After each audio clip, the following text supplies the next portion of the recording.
Good morning, everyone. This is Jennifer Clark. I'm the Operations Coordinator with the New York State Coalition Against Domestic Violence. And allow me to be the first one to welcome you to today's webinar using an Agile framework to win more grants.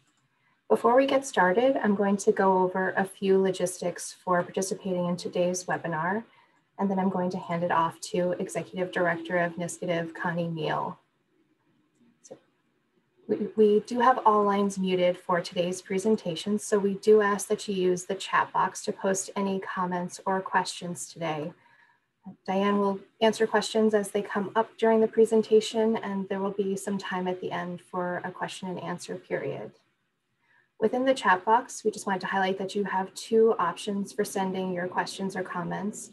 You can either select in the to line to send it to presenters only, or select to send it to presenters and attendees. We will read both of those questions out to make this webinar accessible for anyone that might be joining us on the phone today.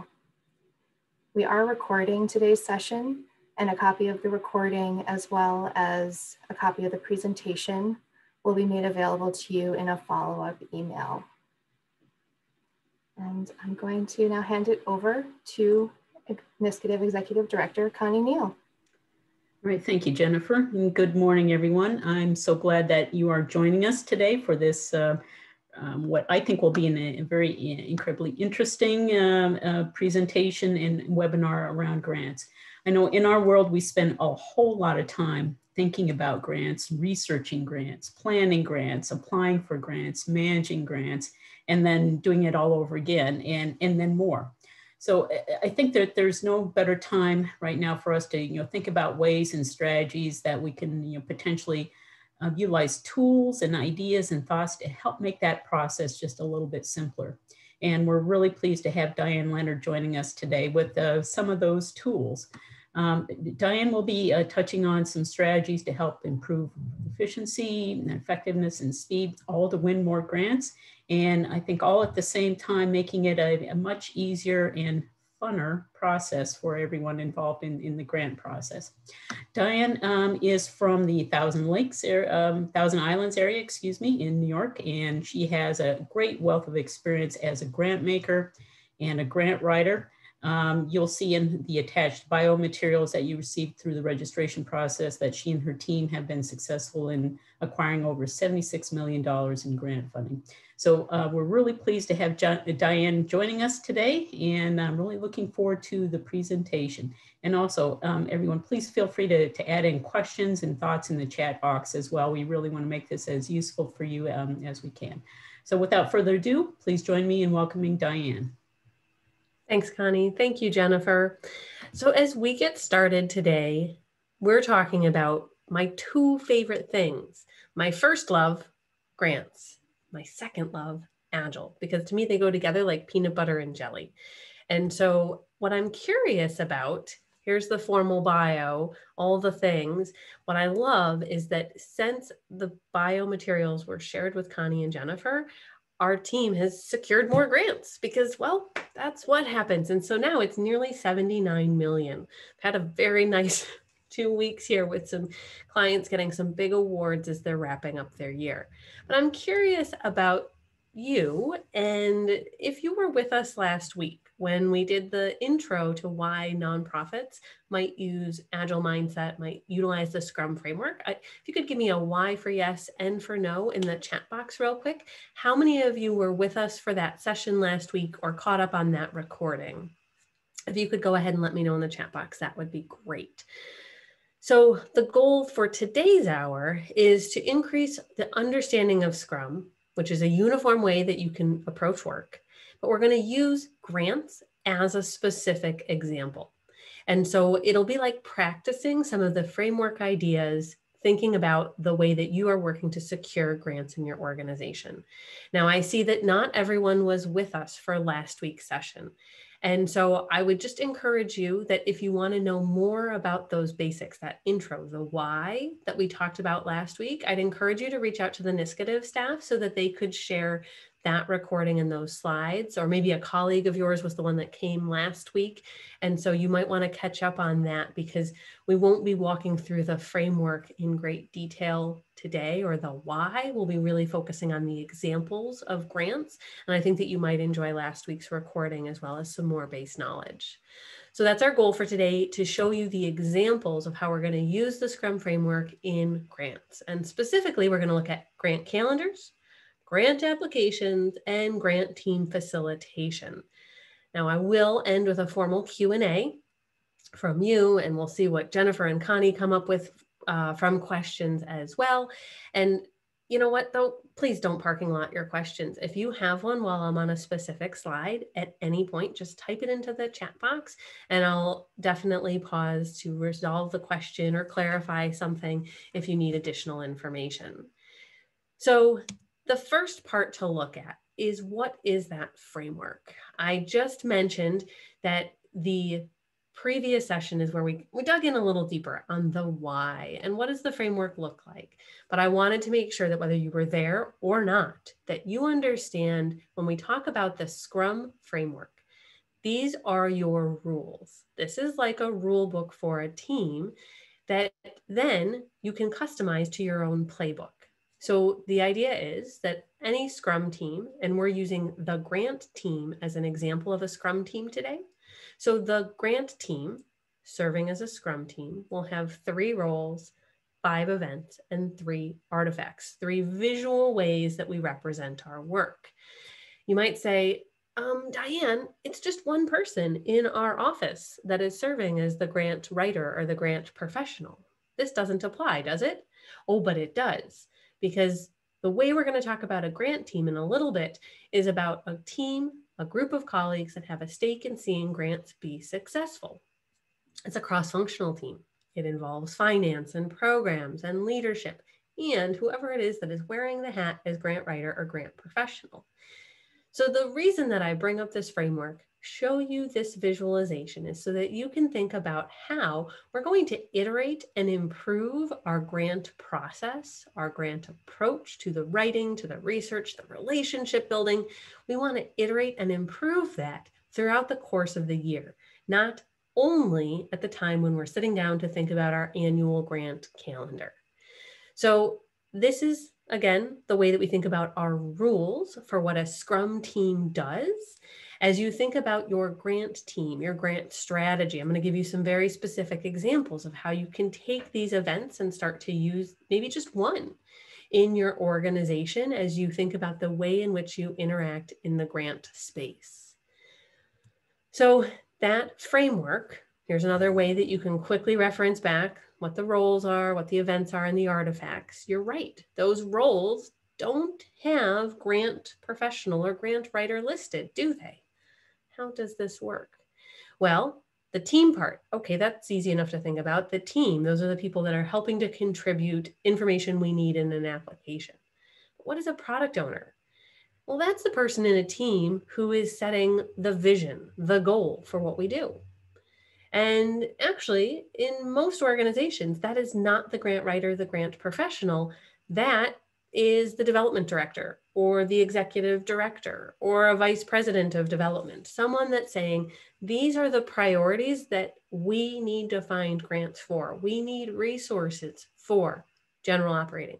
We need resources for the new program launch. We need resources to staff the 24/7 help desk. Whatever it is, you need to know what your priorities are. Where do we need resources?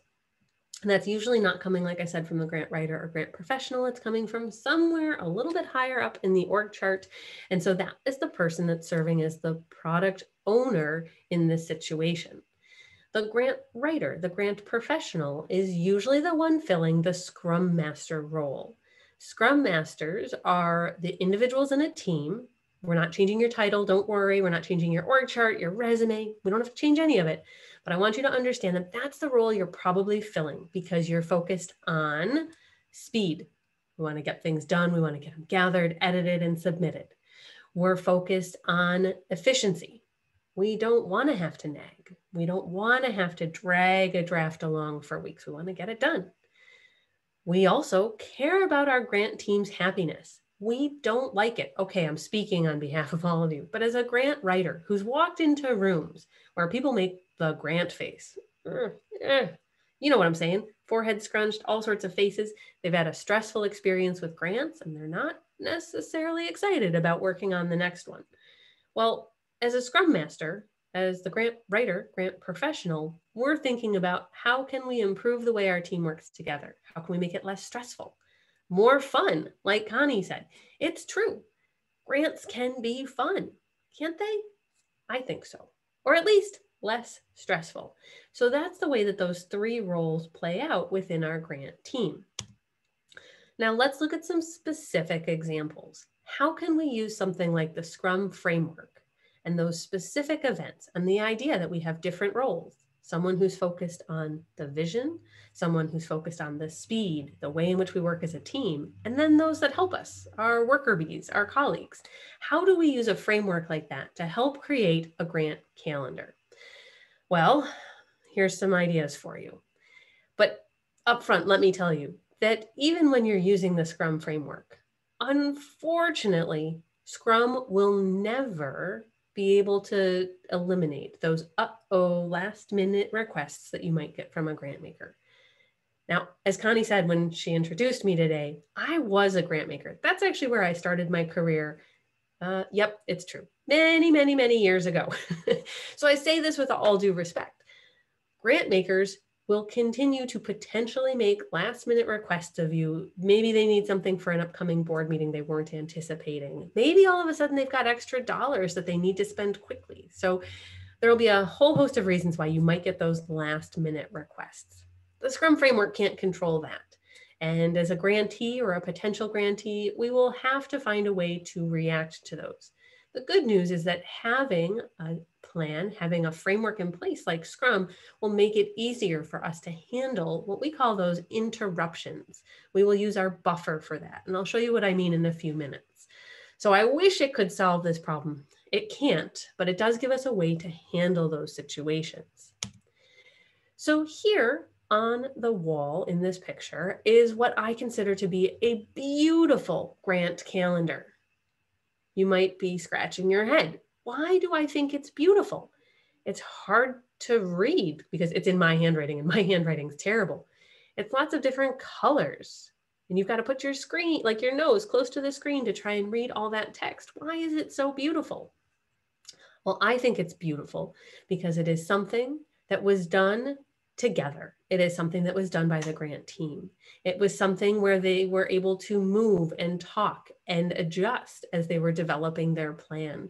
It brought the grant calendar to life. It took it out of the electronic tools or the calendars, and it brought it to real life with the grant team. So I'm going to show you, I'm going to walk you through the steps for how you could do something just like this. And I'll explain why it's so important to consider this visual representation of a calendar.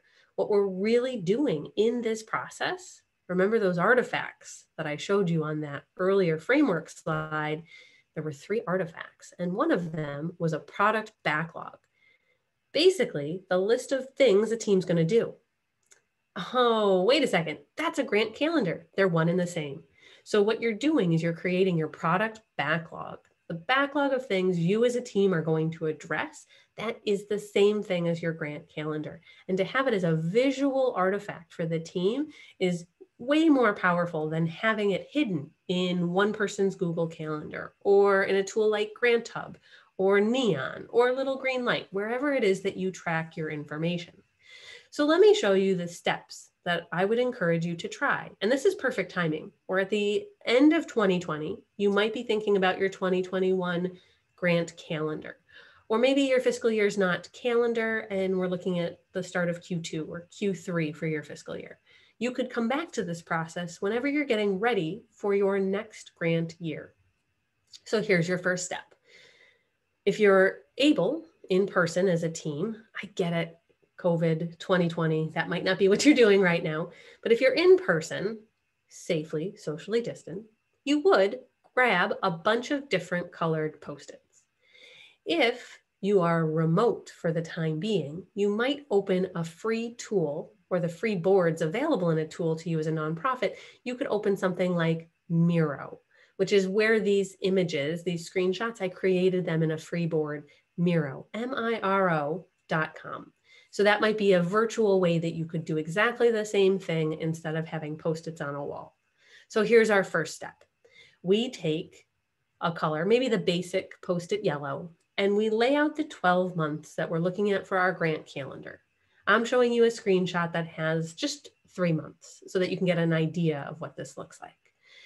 And so you lay out your months, then you grab a second color and you are going to prepare those Post-its. If you're the grant writer, the grant professional, the one that's really managing in charge of this calendar, you're going to take your upcoming absolute deadlines, those that you know you are applying to. Maybe they're a renewal. Maybe it's a new grant for you, but you know for certainty that you're going to apply. Maybe it's, gosh, as an example, right? OVW has their legal assistance for victims funding open now, due in January. So if you're making your 2021 calendar and you're up for renewal in that 3-year cycle, or you're going to apply for the first time, that had better be a Post-it that's going to go under January.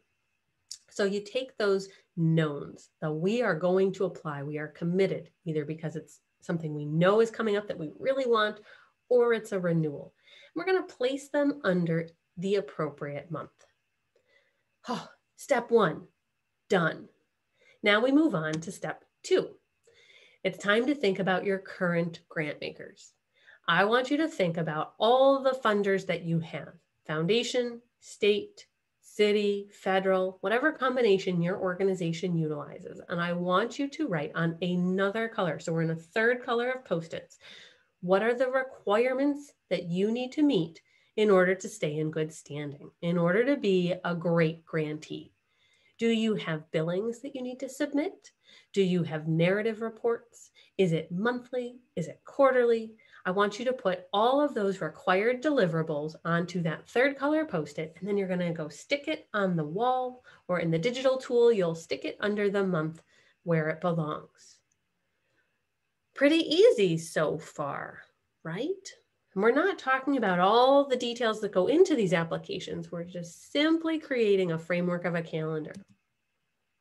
Next up, our third step, we're going to take the applications, maybe some of whom we already have relationships with, maybe some of whom are new funders we want to try and get funding from this year. But if they don't have a firm deadline, if their website says rolling deadline, or their foundation directory record says applications accepted at any time, if it's a funder that fits in that category, I want you to write their name on a fourth color Post-it, put rolling under it, and go ahead. Look at your calendar. You're like, I don't know where to place it. Well, look at the quantity, just straight count, the number of Post-its under each month. I get that we're not talking about the effort or the size of these applications right now, but just at a quick glance, where do you seem to potentially have some capacity? Where does it look like you might have space? It could be that, as in this situation, you see that, well, May had the biggest number of Post-its so far. June had the fewest. July had 4. So we could fill those slots. Now we see equal distribution, in theory, of our workload for the grant calendar across those 3 months. All 5, or each month I should say, has 5 things in it. We'll talk about how we figure out what's the real effort. Is this really, like, what's this going to look like in a few minutes? But this is just a starting point. So once we've placed our rolling deadlines across the 12 months, now what do? Now we pause. You could get to step 4 on your own as the grant professional or the grant writer or the program staff who's in charge of grants, because got to maintain your salaries and keep things running. Well, this is where you want to pause and get your team, your grant team, that group of colleagues that has a stake in grants being successful, you want to bring them to your digital tool or your calendar that you've built on the wall and say, here is our plan that I think we can do. We've got our goals, our monetary goals, our focused, like what program area do we need funding in goals from leadership, from our development director or our ED or our CEO. We know where we need to find funding. This is what I think our plan might look like. Team, what do you think? Do you have any input? Is there something we should add? Is there something we should move? Are there, oh my goodness, we realize that maybe we're planning for too many federal grants. Maybe we're so excited about the idea of going after federal funding for the first time this year that we said we'd apply for 4. Sidebar, that's a lot for a team going after federal grants for the first time. So they'd be right to potentially question if that's going to be right for the team. But those are the sort of conversations that you want to have while you're standing in front of the grant calendar. You might also think about the other fundraising efforts of your organization and say, team, I see that we've got a fair number of deadlines in October, and goodness, we've got a special event that month, and I don't know if we're going to have the capacity to do all of those. Should we talk about either submitting some things early or moving rolling deadlines to a different month? Those are the sort of conversations we want to have as a team while we're standing in front of the calendar or sharing it digitally across our tools. So we get our feedback. We agree, this is our draft calendar, and it's just that. It is a plan. Let's talk about how different our 2020 grant calendars for any organization looked like compared to what actually happened. That's what brings us to step 5, when things don't go as planned. It could be that things don't go as planned because there is a delay. Maybe it was a forecast from a state or federal agency and it is delayed from where we thought it would be released or when it would be due. Ugh, that happens all the time, right? So we might have to drag the post-it to a different month later than we might have expected. But let's for a moment walk through an exercise. Let's pretend that things don't change. The grant makers don't have delays. Timelines are as planned. What is also very likely to happen? It is very likely that something will open with a foundation, with the state, with a federal agency that you weren't expecting. It's not that you weren't doing your job. You were. You have a great plan, but we don't have a perfect crystal ball into what's going to change with our grant makers and when they'll open new opportunities. So we get an opportunity in our inbox or someone forwards it to us, our ED, a board member, collaborative partners, and we go, oh, wow, that's pretty cool, but we weren't planning on that. What do we do now? Is the answer scramble? Do anything we can, work extra hours, work weekends, get everybody all stressed out trying to get it done? Is that our immediate go-to answer? No. There's your easy answer. No. So here is what we look at. So let's pretend we're here in New York. Let's do it. Let's talk about the New York State Consolidated Funding Application process. Whether your organization has ever applied or not, I will tell you the fact that it is always due in the summer months, I think is one of the cruelest jokes that happens to grant writers in our state. It snows and is cold so much of the year. And one of the biggest state grant processes is open and due in our most beautiful months in the state. Okay, so maybe some organizations now plan for that. But when it first started to happen, everyone was like, what? Oh, I've got to spend my May, June, and July. I wasn't expecting that. So what would your team do if something opened and it's due and you think that you're a good fit? I already told you the answer is not more hours, extra weekend time, really stressing everybody out. That's not our answer. So what is our answer? Well, let's look at the grant calendar. Is there anything we could do differently? We can visually see the plan.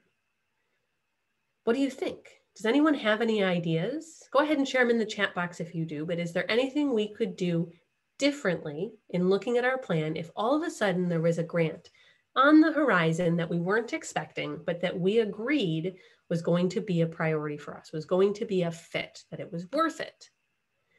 So let's see. It's going to be due in July. We know that we like to have our summers to at least maybe potentially have some staff have vacation or a Friday off here or there. What could we do? We could talk about moving those rolling deadlines. There's no firm expectation from the grant maker waiting for them. Could we, let's remember, our agile mindset tells us that one of our values is responding to change over following a plan. We want to follow our plans, absolutely. But this new grant is forcing us to respond to change. Should we just agree to have more on our plate? No. We should look at our grant calendar and our grant team and say, what would happen? Could we maybe shift that rolling deadline for July? What if we shifted it to September? Oh, and what if for June, what if, could we pull one of those rolling deadlines? And actually, those May applications are almost done. What if we got that rolling deadline we said we'd do in June? What if we got it done in May?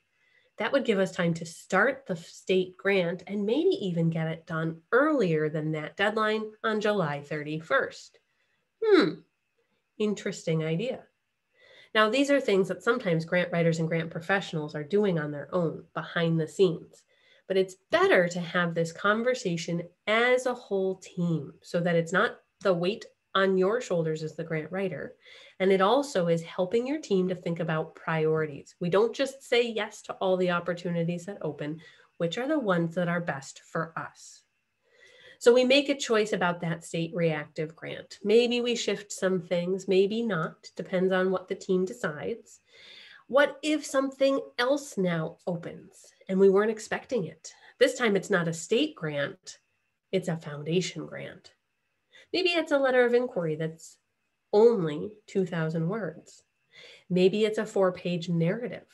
Well, we look at the details and we go through the same motion as a team to say, do we have the capacity to do this?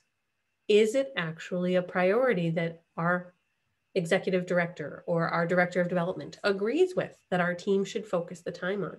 Is there something we should move or take off our plate so that we can put our time into this competitive application? So these are the conversations we're having. Now let's go back to that idea. Did a funder maybe have a delay? They forecasted. I love federal forecasts, right? They're as good as, well, it's a slight plan, right? One day we saw a forecast come out. It should have been on 12/3. It opened on 12/4. I was like, wow, that was almost absolutely accurate. I was thrilled. Another time we saw a federal forecast that came out 6 months after the original forecast. I need my magic 8-ball handy to help me figure out what those forecasts are. So when funders give us their best guess for a plan and it doesn't happen, they have to postpone or delay either the opening of an application or another step in the process, we will have to shift our Post-its. We'll have to move some things, and having this visual representation, whether on the wall, like I showed you with Post-its, or in a digital tool, allows you then as a team to come back to the grant calendar, come back to this visualization of your plan, and let's talk about moving things. How can we rework our plan to react to the change that has happened? So whether it's reacting to something new or whether it's a delay, we address it in a similar way with our plan and our strategy. Well, we get that calendar set. And I want you to continue to return to that visualization throughout the year when reactive things happen or things delay the way I've just described. But now you might say, well, since we're pretty set, now I might put it into Grant Hub, or I'll put it into Little Green Light or Neon or Razor's Edge, whatever your formal tools are that you manage work with. Great. Let's talk about actually managing an application. How are we going to use a Scrum framework, an agile mindset to manage applications? So, show of hands, how many of you enjoy answering the question, how long is this grant application going to take you? Why for yes and for no in the chat box. Do you like answering this question? This is your opinion. You are entitled to say either yes or no, but I'm just curious to know. Do you like answering the question, how long is this application going to take you? I personally, it's one that's always given me angst. I'm a type A, I'm an Enneagram 3, I'm an achiever. So if I tell you something, I want to be sure that I can meet that expectation. I always felt like, well, the answer here is it depends. It depends. Are you going to give me the information I request quickly? It depends.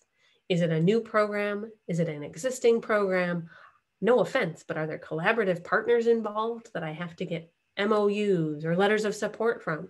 There's a lot that goes into the answer to this question. So how could we address it in a different way? Well, the reality, success, the straight arrow, that's what we would love it if all our grant applications looked like. We set a plan, we give an estimate for how long it will take. It will take us 4 business days over the course of the next 2 weeks.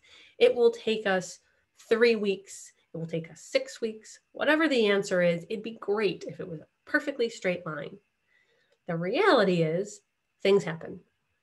The portal crashes. We have to do a little bit of chasing to get some information we need. The line in between really gets pretty squiggly. So our estimate, if we were answering in time, oh boy, despite our best intentions, probably isn't right. So let me show you a different way to think about how you might answer that question. I want us to think about the effort. I don't want us to estimate grant applications in time. And here's why.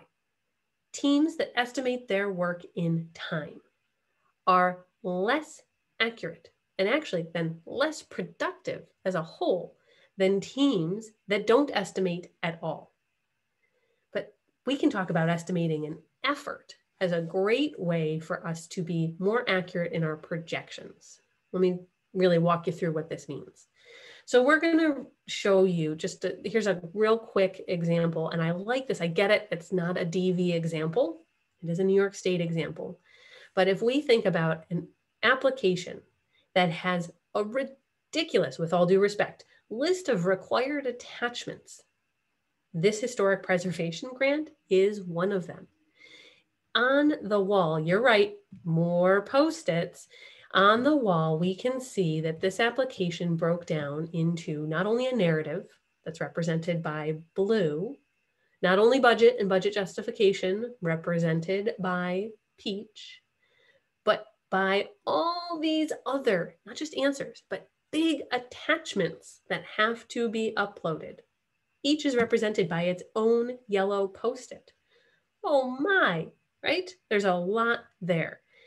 So to think about what it's going to take to get this application done looks very different than if it were an application that was narrative, budget justification, and maybe just one attachment or maybe 2. So how do we differentiate our estimates across different types of applications? We're going to talk about relative sizing. Now get your fingers warmed up because I'm going to need you in the chat box with me. We're going to talk about the Fibonacci sequence. You might have heard about it from the Da Vinci Code. That's a place where a lot of folks have often gone, oh wait, I've heard about Fibonacci. It's a naturally occurring order of numbers. And the idea is that we as humans are terrible at estimating. And so instead, we want to think about the relative size, something compared to something else. And the reason that we do that is it helps us to answer the question, is this more complex than that other item? Is this going to take more effort than the other item? We want to have an agreed upon frame of reference. And then relative to that, we will use the Fibonacci sequence numbers to estimate together. So don't worry, you don't have to memorize the Fibonacci sequence here. I just want to introduce it to you as an idea about relative sizing. As a sidebar, sometimes when people are taught relative sizing, we do an exercise where we do like the different sizing of animals. There's another one where there's different fruit in terms of what it takes to prepare different kinds of fruit is how they think about relative sizing. So we could have a lot of fun, but today we're going to dive right in and I'm going to have you use the Fibonacci numbers. So here's what I want you to think about. I want us to have a reference story that is a mutually agreed upon, probably took some discussion if we were in a real team. I would like for you to think about a one-page letter of inquiry. And it's going to be on your organization letterhead and submitted electronically. And the team has agreed that this reference story, so what we refer back to when we size anything else, is a 5. What does a 5 mean? Does it mean 5 minutes, 5 hours? Nope, not tied to time at all. It's a story point. It is not connected to time at all. It is going to be our relative reference story. So a one-page letter of inquiry on your letterhead, submitted electronically, is a 5. Now, each of you are going to get to share your own opinion. Good news, there is no wrong answer here.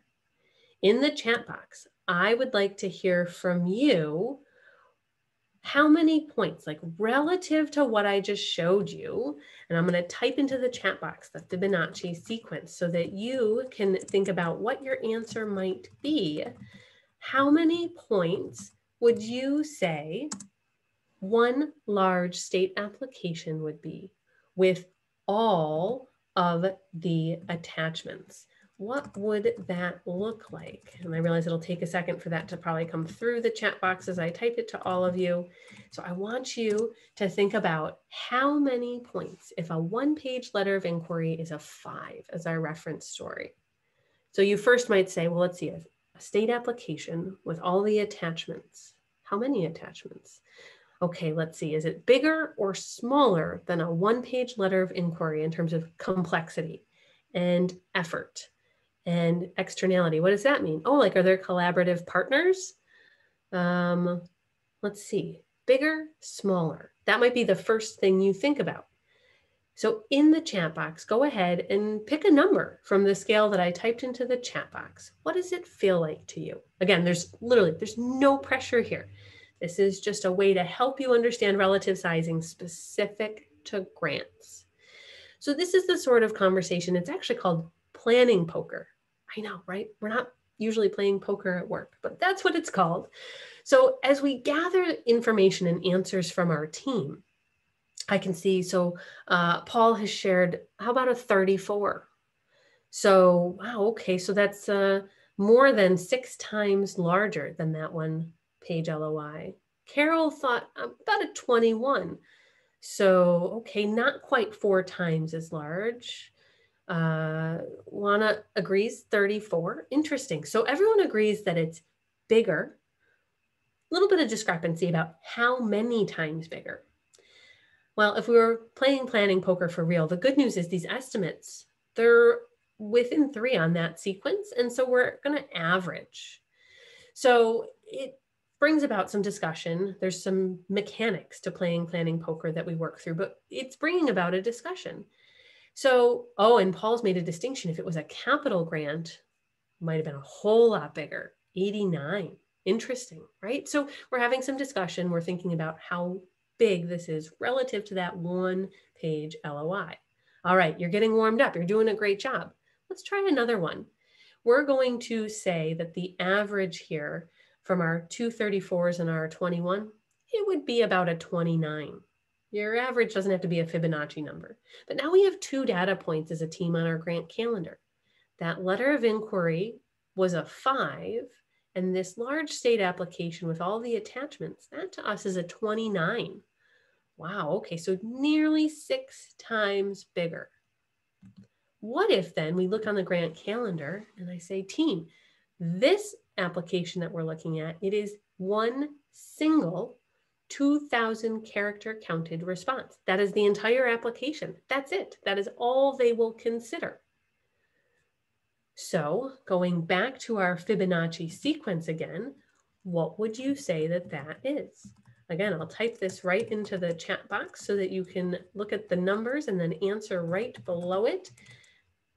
What does that look like to you? What would you give it as an estimate? 5 for a one-page letter of inquiry. 29 was our team average for that big state application with all the attachments. What is it? Give everyone a second to type their answer into the chat box. Does it seem like it's relatively smaller, relatively larger? And if so, by how much? You're thinking about the relative size of these. Again, this isn't about answering in time. We're thinking about effort, complexity, externality. So as these answers roll in from your team, I'm not surprised to see that some of these estimates are higher than our reference. I've been in grants my whole career, and sometimes writing smaller little bits takes a lot longer than a whole page of an LOI. Right? It's a lot of pressure to make the most impactful statement in those pages. So as we do the math, wow, okay, we're probably going to actually end up a little bit higher. Now, Carol's brought up an interesting point in the chat box. Carol wants to know more. Yes. So this is a great time for team members to ask for clarification about, well, let's look at that application. I don't know enough to estimate yet, right? So we have some back and forth. We ask clarifying questions so that if we're part of the team doing the work, we can have a better understanding and estimate. But it looks like, so we've got an 8, a 21, and a 13 are the numbers I quickly see. And so we're going to end up saying it's about a 13, which means it's more effort for us as a team than that one-page letter of inquiry. It's less effort, not quite a third less. So, okay, it's less though by a fair amount than that big state application with all the attachments. Interesting. So we're working our way through our grant calendar. And then we would continue down this same path. Maybe now our next application, it's not just one 2,000 character counted response, it's 20 2,000 character responses. Oh my, what does that look like? So we estimate as a team. Then we come to another application that is strictly, truly only attachments, no narrative at all. We can figure out the relative size there.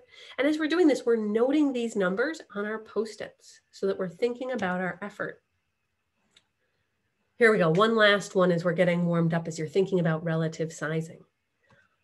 The entire Post-it is about having a packet of commitment and support letters from your collaborative partners. Let's say 10 different partners. If your reference story of 5 is a letter of inquiry, 13 was your 2,000 character counted response, your 29 was your big state application, what would be your estimate for a packet of commitment and support letters from 10 different partners? Go ahead and type that number into the chat box as well. This one, remember, what are we looking at? Effort, complexity, externality, uncertainty. That externality one is what might get us. There's a lot of moving parts, a lot of other people we have to corral, and I say nag, I don't really mean it, but you know what I mean. Follow up, say, I don't have your letter yet. I need your letter by Friday at noon. We might be driving places, placing a lot of phone calls, sending emails with red exclamation points. What does that look like? So as numbers are starting to come in, you're right. There's no writing, but that externality is so significant that this very well might come out between our big state application is maybe the biggest thing we've talked about. And then, yeah, maybe one of those other applications, it's going to end up pretty high on our scale because of how much effort. Whew. Wow, right? So we do this for our entire grant calendar. All the Post-its that ended up on your wall or ended up in your digital tool, we walk through this process so that we can think about how many applications can we actually do as a team. That's what we're trying to figure out. I get the question all the time from brand new grant writers, brand new grant professionals. How many applications should I be able to write a year? And that answer is always, it depends. It depends on the team. It depends on the type of applications you're looking for. It does not depend on the award size, right? Because we know the dollar amount doesn't always translate to the effort it takes or the amount of partners we have or the external work. So what we're trying to figure out is our capacity for how much can we get done. Oh boy. So there's a lot that's happening as we look at our different application elements. And so the other thing that will happen here, we've used those estimates to think about the total amount of effort, what it's going to take for us to do as a team. And maybe you've done grants in the past. So you could actually do some quick estimates on last year's grant calendar to see our capacity. Like, what did we manage to do last year? Are we proposing to double our velocity with exactly the same staff? Ooh, that might be hard, right? It can help us to gut check what our capacity is. If we didn't change our FTEs that are working on grants, or if we didn't change our grant team structure, it probably isn't going to change very much. But there's something else that this estimate can help us do. It can help answer the question on the back end. Up front, they say, how long will it take you to complete this application? On the back end, they say, are you going to be done on time? Because we know grant makers don't allow for late electronic submissions, do they? Or maybe FedEx submissions, or whatever it is that we might have in the moment. So we could build what we call a burn down chart. How many points did we estimate this application would take? And as we complete little segments, a draft, a logic model, as we get our attachments together, we can start to count down the small segments of our work towards that final submission. This is a tool that works really well with big state applications, with big federal applications. We first estimate maybe the whole application itself, the way I just taught you, but then think back to that Post-it chart that had different versions of narrative and different versions of budget and all the attachments. We then break down the big estimate into the smaller components so we can track our progress along that x-axis of time. So as we complete something, we move down to see, are we going to be done on time?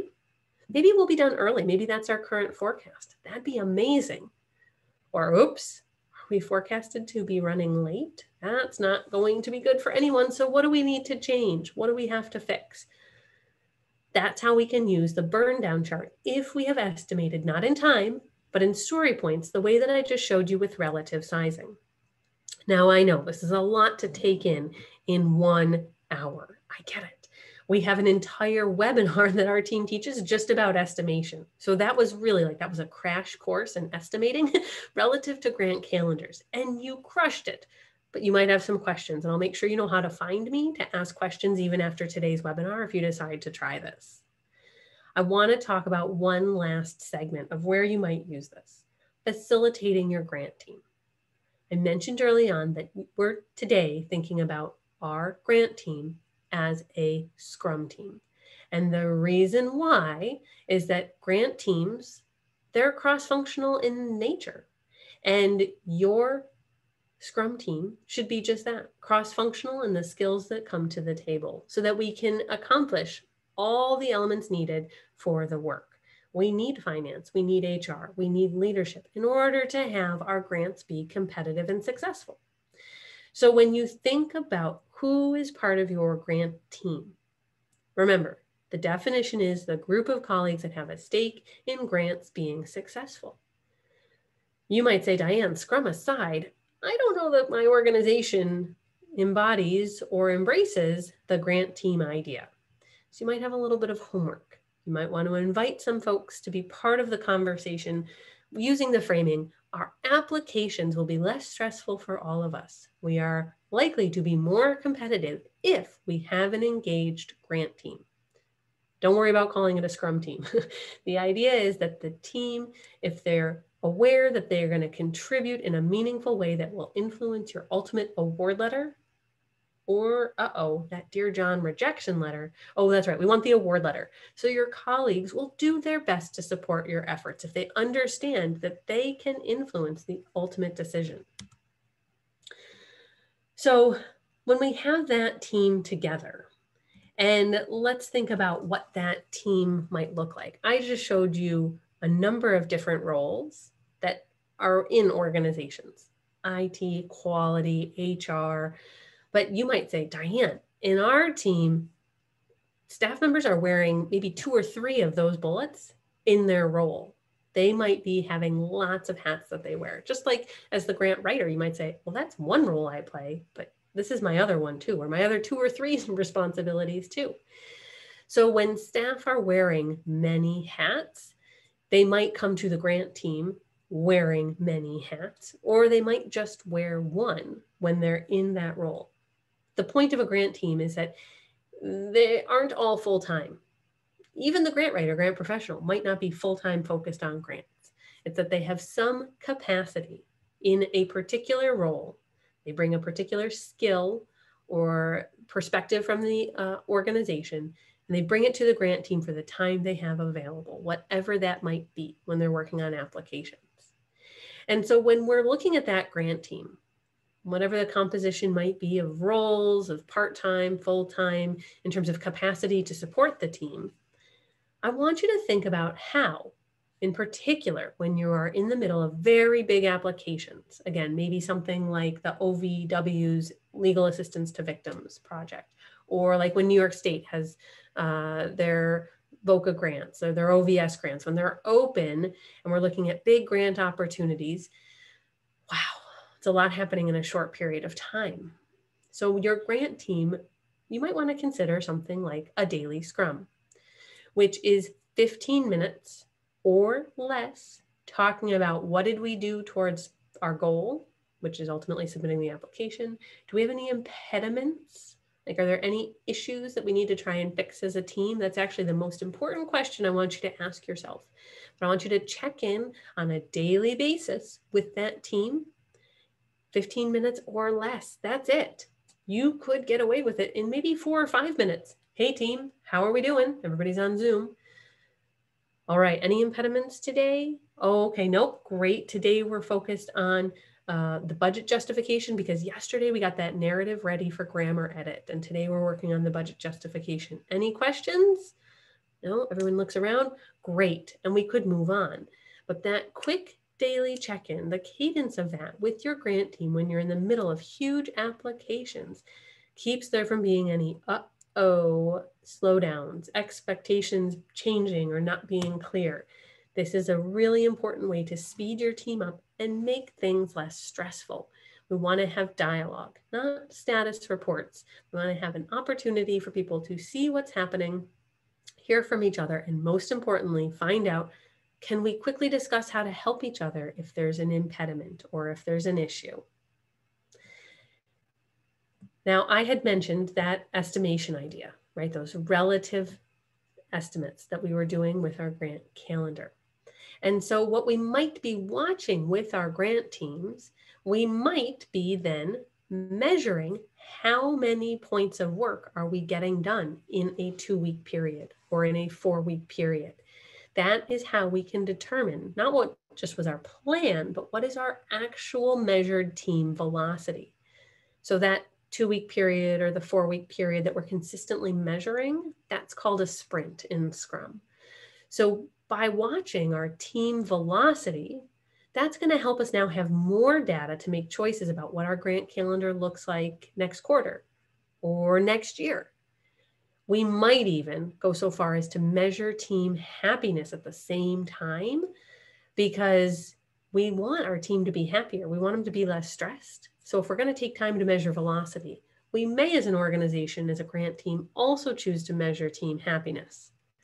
That's a whole extra, whew, boy, that's another big hour conversation, one that I'm happy to get on a soapbox about. But let me know if you have questions because we can always come back to that. So a quick story.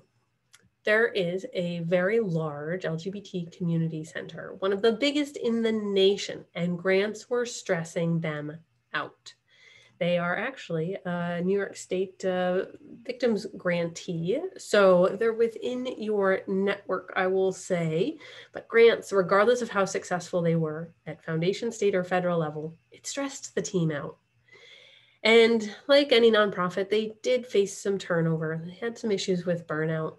So they decided, let's tackle government grants first. Those seem to be the ones that really make people make the stressed face. How can we make it better? So they didn't change titles, they didn't change roles, but they said, we're going to try the framework. And they started to think about how to break apart the applications into little chunks and how to do those check-ins.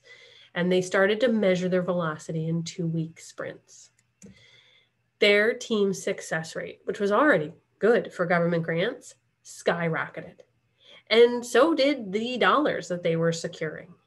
Can you guess what happened? You're right, the team was happier and less stressed. So then they said, let's try something else. The foundation team, which is different from the government team, they wanted to drink from that same water fountain. They wanted some of that Kool-Aid. They didn't want to be that stressed either. So they decided to try the same idea, but they're a different team. They actually tried week-long sprints because of the volume of work that they're working on. They also saw an increase in happiness. They also measured an increase in velocity and also saw an increase in their award percentage. Therefore, they rang the little yellow dingy bell that's so happy. So when we think about what really happened, 2020, what happened? They were able to adapt without pulling all-nighters. They were able to still secure lots of great funding. In fact, their funding went up because they had a framework for deciding who's going to do what when and what's our capacity as a team. Now, that's just one example. And we have lots of other examples of nonprofits that are using Scrum, whether in grants or capital campaigns or in their entire operation, not just in fundraising, on our YouTube channel that you can watch for free. And I've got to say, Connie has been doing an amazing job of feeding me some questions that she, as a certified Scrum Master, sort of thought you as an audience might have today. But I'm guessing you might have some questions too. You can also always email questions to me afterwards. Now, here's another question that Connie has fed me that I think is perfect to help get us started. Are there strategies for supporting team happiness when applications are not funded? Right, I know, I get so sad too, I don't like it. And you might wonder, what happens when we measure grant team happiness? Well, the reality is, you're right, there's a blip in that day, but rejection is part of our work as grant teams. And so I will tell you from historically watching grant team happiness, we rarely see significant changes in happiness. I mean, we acknowledge, oh, that didn't go so well. How could we make it better? But because we're focused on the big term plan, where we're headed next, where we see dips in happiness in grant teams is actually related to the pre-award work being stressed on the application side, not on the rejection side. You're right, there's a lot of pressure related to salaries and jobs and those we serve, but if we can frame rejection in a way that we're going to learn and grow as a team, that means that our happiness as a team usually stays about the same. Now, if you have other questions, definitely throw them in that chat box or feel free to ask me via email afterwards or reach out via social media. Jennifer, Connie, if you have any other questions that you want to unmute and ask, certainly please go ahead. Now, Meg Shane, who's our training coordinator, has pasted the link to those case studies I mentioned in the chat box so that you can grab them at your convenience, go check them out and see if there's any inspiration for you there. We actually even have a case study from a grant maker from a United Way in far, far upstate New York near me that implemented Scrum and talked about why as a grant maker they decided to do that. But I also, while you're typing in questions, want to make sure that you know, like we went through a lot today and you might have questions and you might be really excited to learn more. We've got all sorts of other free resources and webinars and blogs, all sorts of stuff at agileandnonprofits.com where you can learn a lot more. Like if this got you excited, grab a cup of coffee and come hang out on our website and come learn more. In fact, we offer a monthly Scrum Basics. So like, let's dig in on the framework. It's 2 hours, it's live, there's small groups. Our next one's actually Monday, coming up next week, but there's one every month and we'd welcome you in that. And you could use the 15% off code here that we wanted to make sure Niskative members and partners had available to them. So definitely feel free to take advantage of that if you'd like. But let's go back here so that you have my email on the screen. You're going to get the recording today. You're going to get the slides. You'll have my email in those slides. If you have questions, please let me know. And that the Niskative staff amazing, dangerously knowledgeable. Be sure to reach out to them too if you have any questions.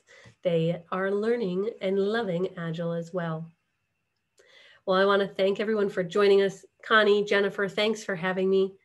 It was great to be here with everyone, and I can't wait to answer your questions over email.